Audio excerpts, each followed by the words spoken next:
Hello, I'm Amanda of Inspiring Inkin. Welcome to my studio.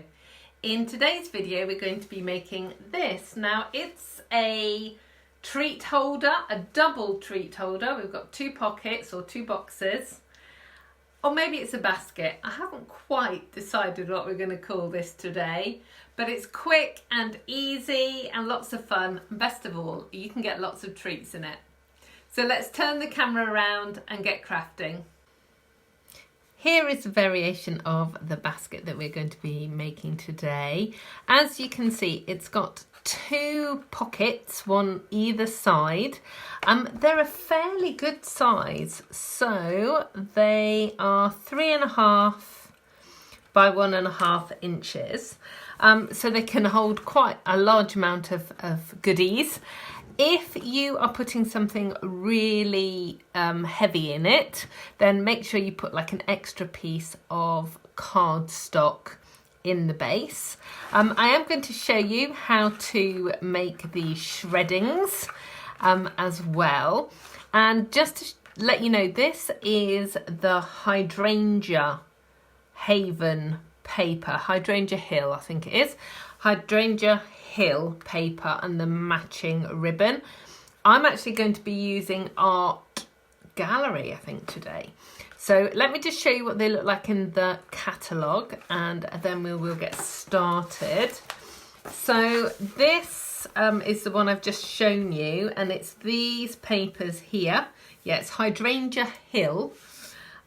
Really beautiful purples and blues, but there's also some pinks and some lovely soft greens in there as well. But today I'm using the papers from this product suite.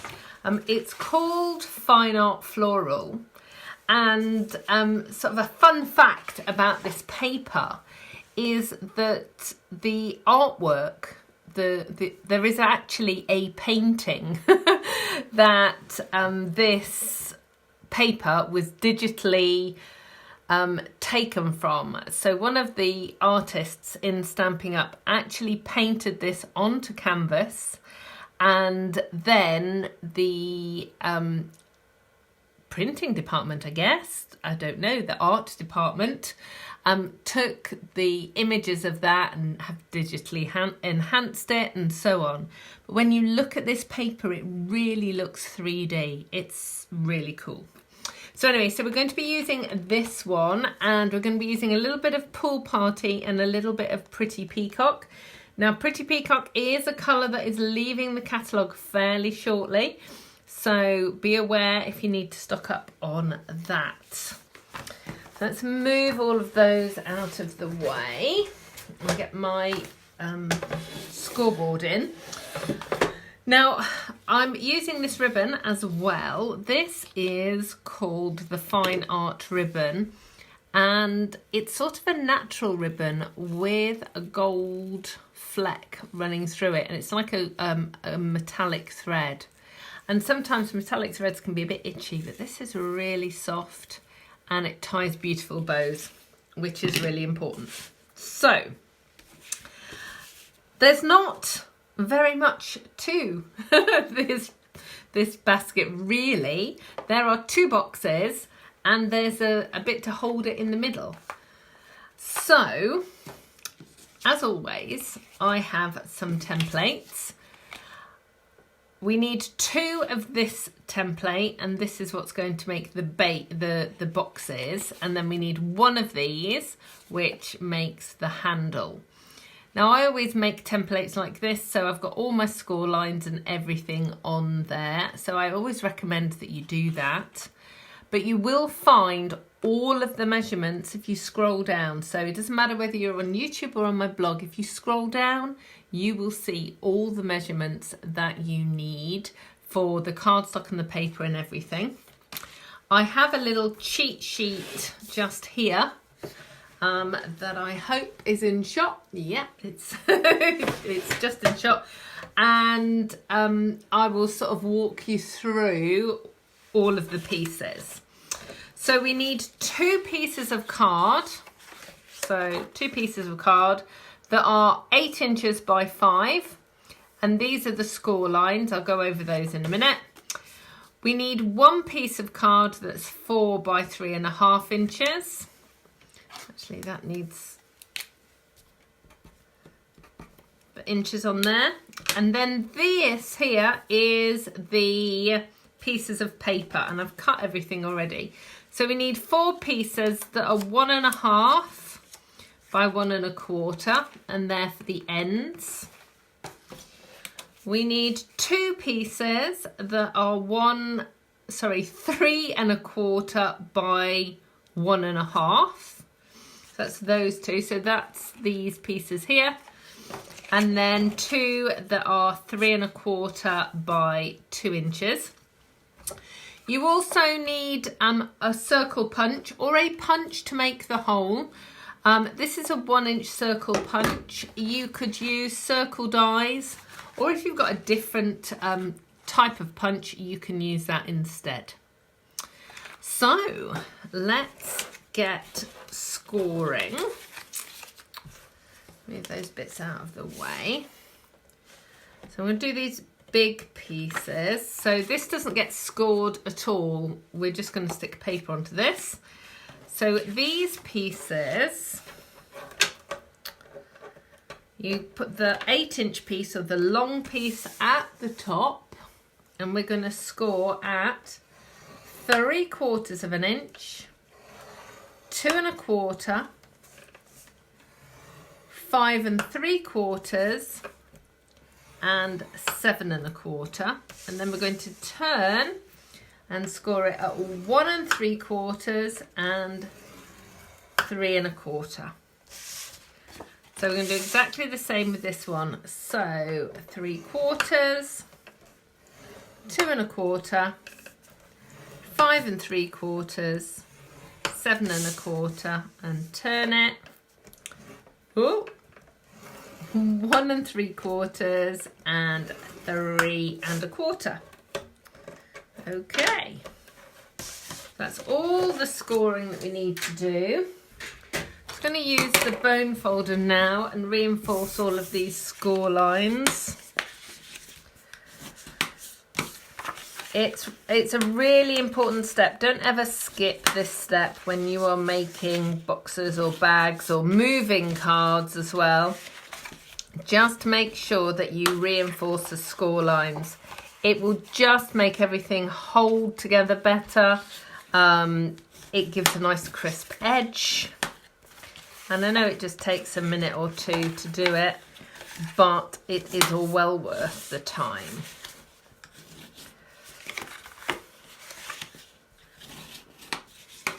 Okay. So I'm going to bring in my template just to show you how we are going to cut this. So what we're going to do is we're going to cut, let me just check, I'm just going to check that this is all in shot. Let me just move that up a bit. So we are going to cut off this section, so that's these 2 end pieces and this square, and the same here. And then we're going to trim these pieces as well. So that's why keeping a template is really important, because it really makes a difference when you come to make this again, because you think you're going to remember, but you don't always. So it is really important to do that. So just going to cut those pieces off.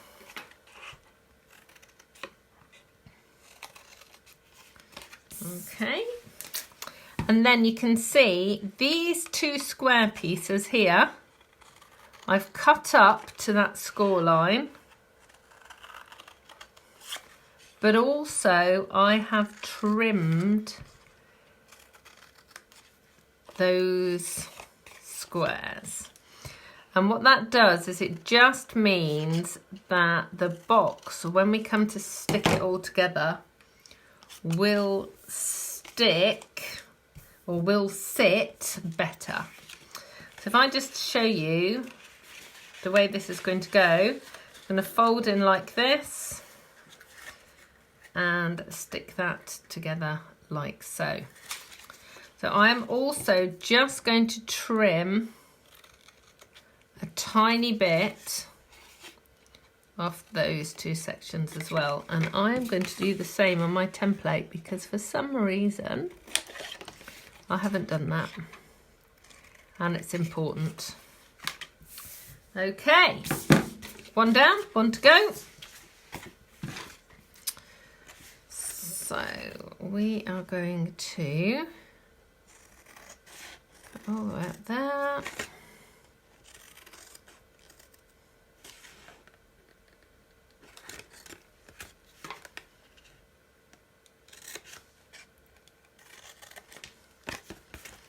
Same on this one.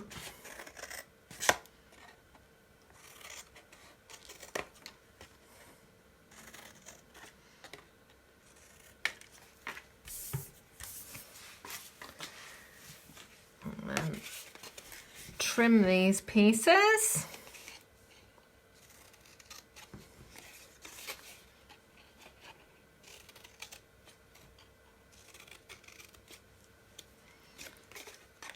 And this one as well. There we go. Okay. So we can get these pieces all stuck together now, but it is actually easier to put your patterned paper onto the box before you glue it together, because it's flat. But just be aware of where you are putting the paper.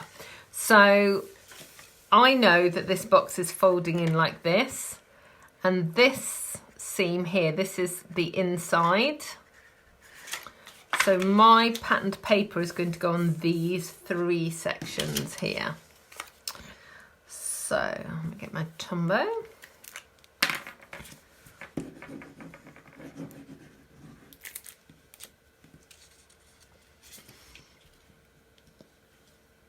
So that's going there. And then I've got these two end pieces.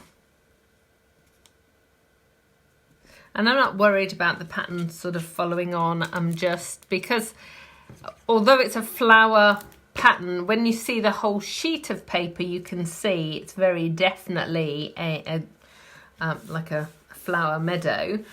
Because this is kind of abstract, I'm not too worried about the colours not necessarily all following on from one another, or the pattern following on. It's also going round a corner, so you're not going to see it joined up quite so much.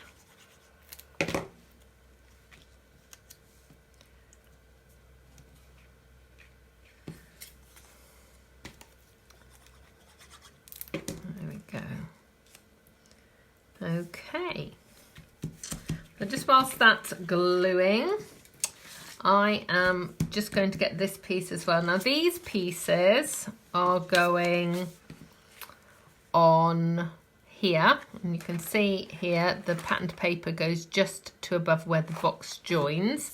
So we'll get these glued on as well, and it can just give that a little bit of time to dry. Just make sure as well that you have this the right way up. So this piece is 3.5 inches by 4 inches tall.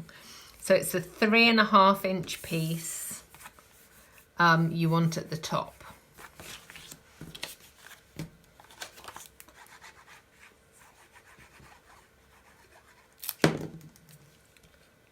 So let's pop that down.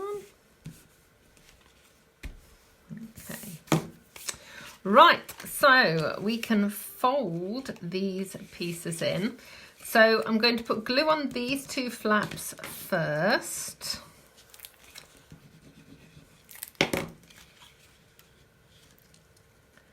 And stick those down. And all I'm going to do is at the base, I'm just going to make sure that these sides are nice and square with the base.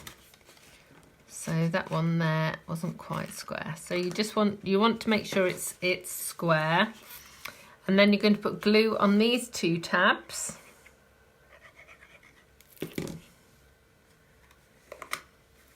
And push that in and down.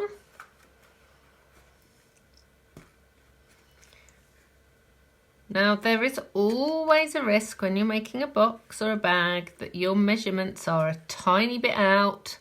So don't worry, that's what your scissors are for, if you need to do a tiny bit of trimming. Nobody will know, it'll be fine. So let's put that there. A little bit of glue on those pieces. Ooh. Square that.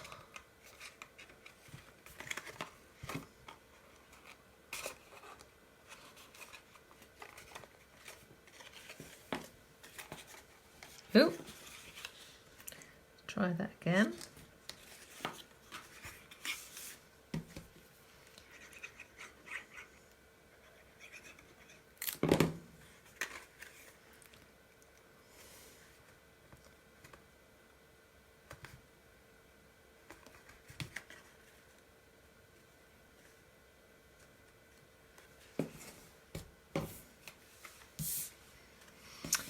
And then these pieces are going to glue onto the handle, and it's pretty much all done. So we just want to punch a hole here,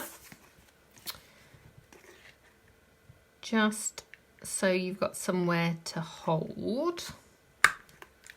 Now your punch may struggle a little bit because that's two pieces of paper and a piece of cardstock for it to go through, but it will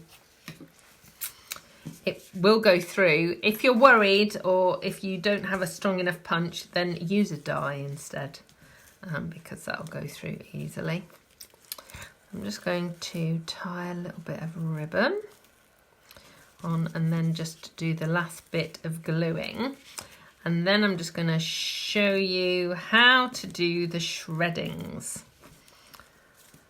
So I actually taught this in one of my online classes a little while ago, and I just couldn't remember what this stuff is called. I had a complete mind blank, but it's shreddings. That's what it is, shreddings.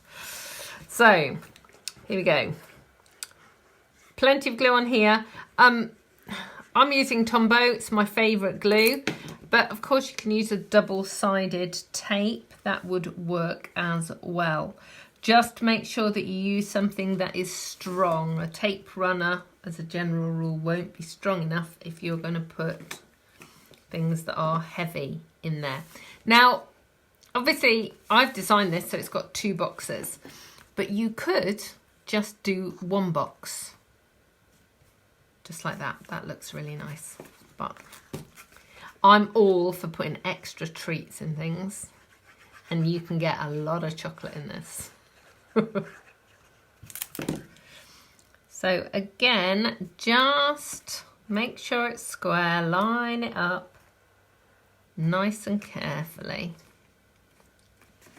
Give it a good squash. There you go. So there is the box finished. So in order to make box, bag, basket, I think. In order to make the shreddings, you need your trimmer. I have to say, it's much easier to do this on a guillotine because you just chop, chop, chop, chop, chop.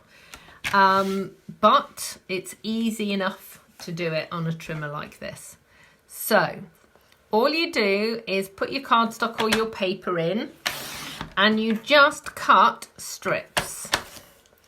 And they can be thick strips and thin strips. They can be wonky strips. Honestly, it doesn't matter. And what you do, I'm just going to keep going whilst I'm talking to you. what you do is you cut lots and lots and lots. So you know all those pieces of paper and cardstock that you're not really sure what to do, but you've kept as scraps? This is what you can do. Okay, so look, here we go. So I've got lots of strips. And then what you do is you grab it in your hands and you scrumple it up